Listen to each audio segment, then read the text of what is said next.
that was a really entertaining game. Yeah, I suppose it did have that element to it. For me, we never really got going. We stuttered, we threatened in spells, I suppose, if you like, and then towards the end of the game, obviously we tried to have a go to win it, and I think the game's come a little bit open, a little bit stretched there. But I suppose for a 0-0 for the neutral, it was probably a decent game to watch, but one obviously we're disappointed with the result, really. We saw a slight change from last time we were here, in as much as you were playing Janfi as a part of a front three on the left hand side, but dropping him back into midfield to help out because he's got the pace, hasn't he? Yeah, that's it. We're kings. He's honest as the day's long, and he's fit as a fiddle, to be fair, and he does the work. And he's still learning. He takes on board what you say to him, and he's a great lad to work with. And he's still learning the role.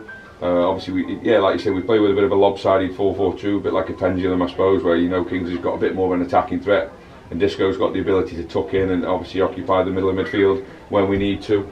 And that was the plan, and I think at spells it worked, but then we just lacked that little bit of quality in the final third to obviously go on and win the game. Malvern got himself on a one-on-one with the goalkeeper that could have sealed the 3 points. He'll be disappointed he didn't put it either side of a diving keeper. Yeah, I mean, he just said in the changing rooms there that he apologises, and to be honest, if there's one person you want going through there, he probably would put your money on Malvs, and I'm sure during the course of the season they hit the back of the net with a few of them. So yeah, he's disappointed, and I suppose it was a very good chance for us to go and win the game. But I just said to the lads in there, when we weren't quite firing on all cylinders, it's important that you don't lose these sort of games. In the past we've been a bit guilty of that and gone gung-go and tried to win it at all costs, but at the end of the day we still got a point on the board, which is better than none. Disappointing one, but still it's a point in the right direction, and it keeps the good run that we're on going. How pleased are you with the defensive partnership that's forming now between Butler and Duffy? Yeah, well, we knew when we brought Duffs to the club that he was going to obviously add that bit of experience and that bit of know-how and guile back there, and we've got a young defence anyway with, well, Kieran's obviously young, and you've got Butts there, Moz is quite young, which is slightly older, but I think we've been looking for like a leader and an organiser back there, and that goes to show that I suppose if you use your voice in football, it'll help you a long way, and he has obviously marshalling that defence well for us, not just him, but obviously as a unit they've improved, and we've obviously the goals against columns coming down. Now, can't let you go without asking you the question about what happened with Charlie Scott. I mean, obviously he was released by the club midweek. Was there any particular reason that you can tell us for that?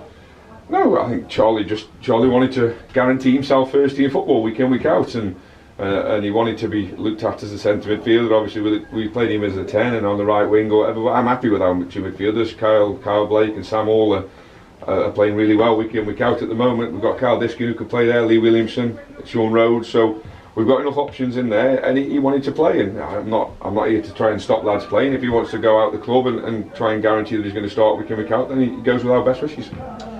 Everything at the club seems to be shaping up nicely, doesn't it, Ryan? And it was a little bit of a shaky start, but you seem to be getting there now. You're pleased after this amount of games? You're pleased that you're bouncing back and getting the team playing? Yeah, I think if we did a bit of a tally before the season, we'd probably be somewhere near where we are now. And obviously we've progressed in the FA Cup, so that's going along nicely.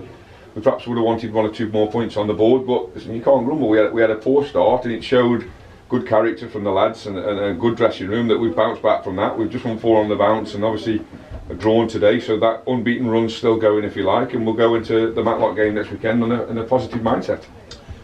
Ryan, thanks as ever for joining us live.